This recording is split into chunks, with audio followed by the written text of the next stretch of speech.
আজি আপোনালোকলৈ মই লৈ আহিছোঁ চাহি পোলাওৰ এটা ৰেচিপি। একদম অথেণ্টিক চাহি পোলাও নহয়, অকণমান কাষ্টমাইজ কৰা চাহি পোলাও। তাৰ কাৰণে মই লৈছোঁ অলপমান ভাল এটা চাউল, আৰু এইখিনি হৈছে তুলসীভোগ চাউল। আপোনালোকে ইচ্ছা কৰিলে বাসমতিও ল'ব পাৰে। আধা কাপ গাখীৰ, চাহি জিৰা, জালুক, ডালচেনি, ষ্টাৰ এনিছ, ইলাচি, জাভিত্ৰী, লং, জালুক, কিচমিচ, কাজু আৰু অকণমান কাটি থোৱা পিঁয়াজ। আৰু লগতে মই এড কৰিম সামান্য চেনি আৰু ঘি। এতিয়া চাই থাকক মই কেনেকৈ ৰেচিপিটো আৰম্ভ কৰিছোঁ। চাউলখিনি মই ভালকৈ ধুই ল'লোঁ, আৰু ইয়াৰ ওপৰত এতিয়া মই অলপমান নিমখ দি দিম। এয়া চাওক, সৰু চামুচেৰে আধা চামুচ নিমখ। আৰু চাউলখিনি ধুওঁতে মই একেবাৰে পানীখিনি শুকাই দিয়া নাই, অকণমান পানী থাকিবৰ কাৰণে দিছোঁ। এতিয়া নিমখখিনি মই ইয়াতে মিক্স কৰি দিম।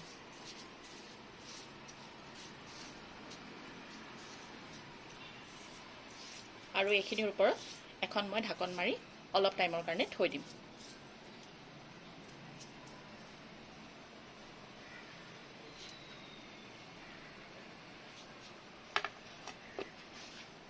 এতিয়া ইয়াৰ নেক্সট প্ৰচেছখিনি আপোনালোকক মই দেখুৱাই আছোঁ।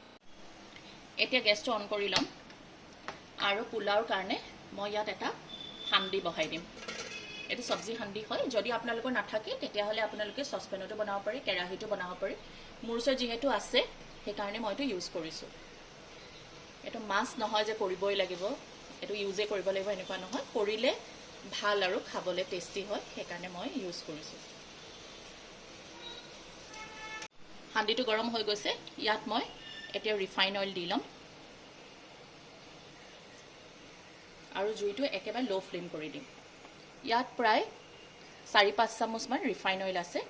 যিহেতু মই প্ৰায় আধা কেজি চাউল লৈছোঁ, সেই হিচাপে মই তেল দিছোঁ 3-4 চামুচ। আৰু আপোনালোকে যদি চাউলৰ পৰিমাণটো বঢ়াই দিয়ে তেতিয়াহ'লে তেলৰ পৰিমাণটো বঢ়াই দিব।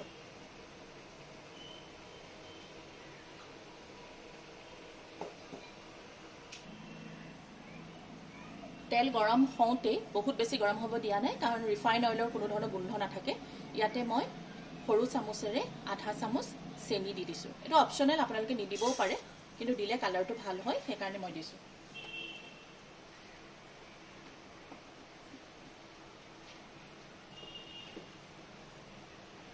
চেনিটো ইয়াত যেতিয়ালৈকে কেৰামেল হয়, মানে অকণমান লাইট ব্ৰাউন এটা কালাৰ আহে, তেতিয়ালৈকে মই এইটো গলিব দিম।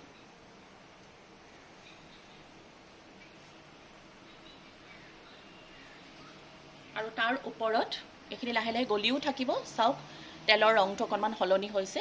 আৰু এতিয়া মই গোটা মছলাখিনি ইয়াত দি দিম। যদি জুইটো বঢ়াই দিওঁ তেতিয়া গোটা মছলাখিনি পুৰি যাব আৰু চেনিটো জলদি ক'লা হৈ যাব। সেইকাৰণে জুইটো একেবাৰে ল' ফ্লেমত কৰি দিছোঁ।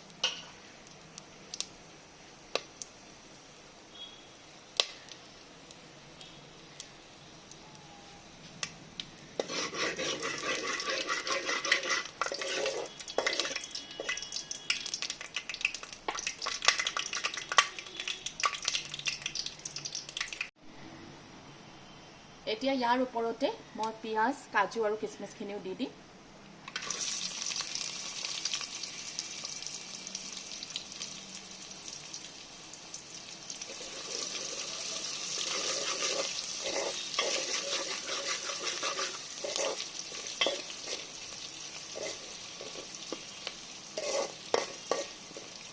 এতিয়া এইখিনি মই অকণমান দেৰি ল' ফ্লেমতে ভাজি থাকিম, তেতিয়ালৈকে তলত থকা চেনিখিনিও, এয়া চাওক, চেনিখিনি এটা ধুনীয়া কালাৰ আহি গ'ল, হেতাত লাগি গৈছে।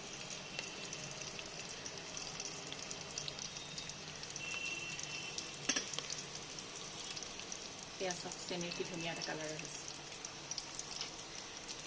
আপোনালোকক দেখাবৰ কাৰণে মই এইখিনি উঠাই দেখাইছোঁ।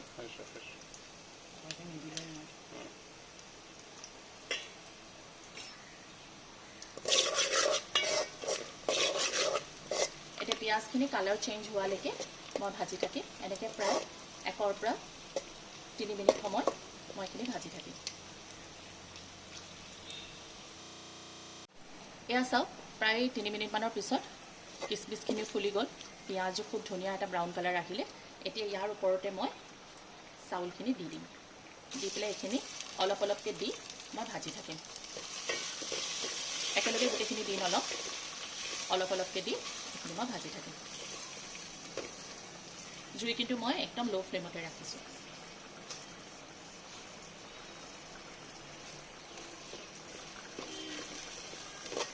এনেকৈ 2 চামুচ 4 চামুচকৈ দি মই এইখিনি মিক্স কৰি থাকিম। গোটেইখিনি মোৰ চাউল দিয়া হৈ গ'ল। এতিয়া মই এইখিনি ভাজি থাকিম।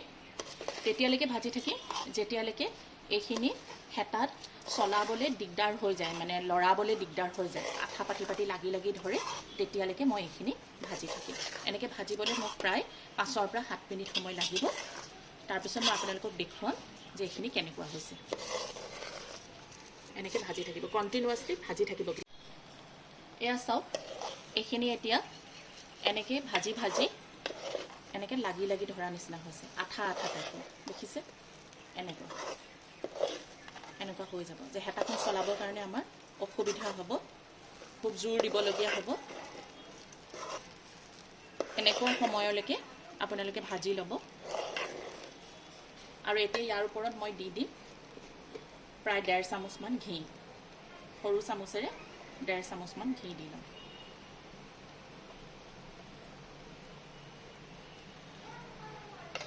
এতিয়া ঘি দি পুনৰ মই অকণমান সময় ভাজিম।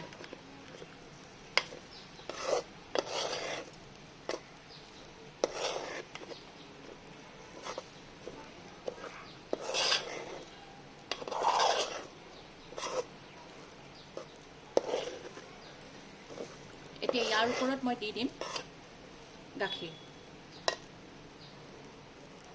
ঠাণ্ডা গাখীৰো দিব পাৰে, কুহুমীয়া গাখীৰো দিব পাৰে।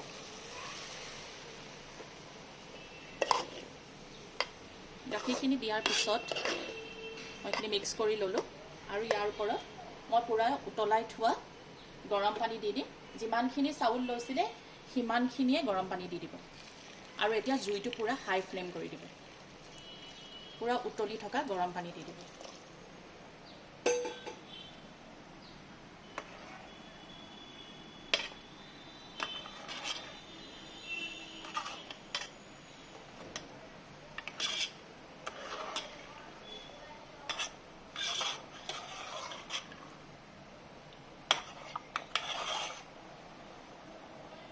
আৰু এতিয়া ইয়াৰ ওপৰত মই এখন ঢাকন বহাই দিম। আৰু জুইটো হাই ফ্লেমতে ৰাখিছোঁ প্ৰায় 2 মিনিটৰ কাৰণে। তাৰপিছত মই মিডিয়াম ফ্লেম কৰি দিম 2 মিনিট, আৰু লাষ্ট 3 মিনিট সময় মই একদম ল' ফ্লেমত কৰি দিম। আৰু আপোনালোকক মই তেনেকৈ ষ্টেপ বাই ষ্টেপ দেখুৱাই থাকিম যে এইখিনি কেনেকুৱা হৈছে। এটা 2 মিনিট পিছত মই আপোনালোকক ঢাকনি খুলি দেখুৱাইছোঁ। এয়া চাওক এইখিনি কি অৱস্থা। মই বেছি ডিপকৈ খান্দি নিদিওঁ, নহ'লে চাউলটো ভাগি যাব। এয়া চাওক। আৰু এতিয়া মই জুইটো মিডিয়াম ফ্লেম কৰি দিম, কৰি পুনৰ 2 মিনিটৰ কাৰণে এইখিনি ঢাকি দিম। মিডিয়াম ফ্লেম কৰি দিম।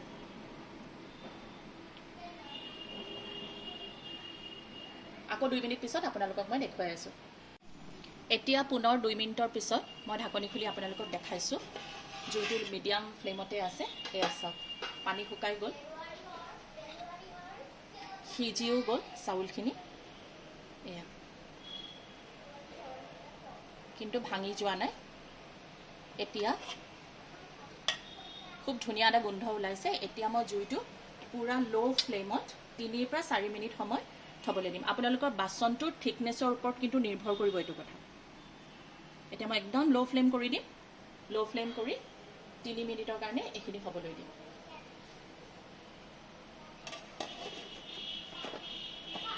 আৰু 3-4 মিনিটৰ পিছত মই আপোনালোকক দেখুৱাম এইখিনি কিমান পাৰফেক্ট হৈছে।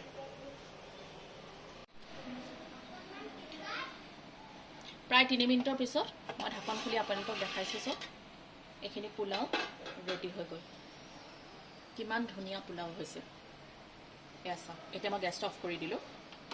এনেকৈ আপোনালোকে চিকেন কাৰীৰ লগত বা মাটনৰ লগত খাই চাব, খুব ভাল লাগিব। আৰু মোক কমেণ্টৰ মাধ্যমেৰে জনাব যে আপোনালোকে কেনেকুৱা পালে।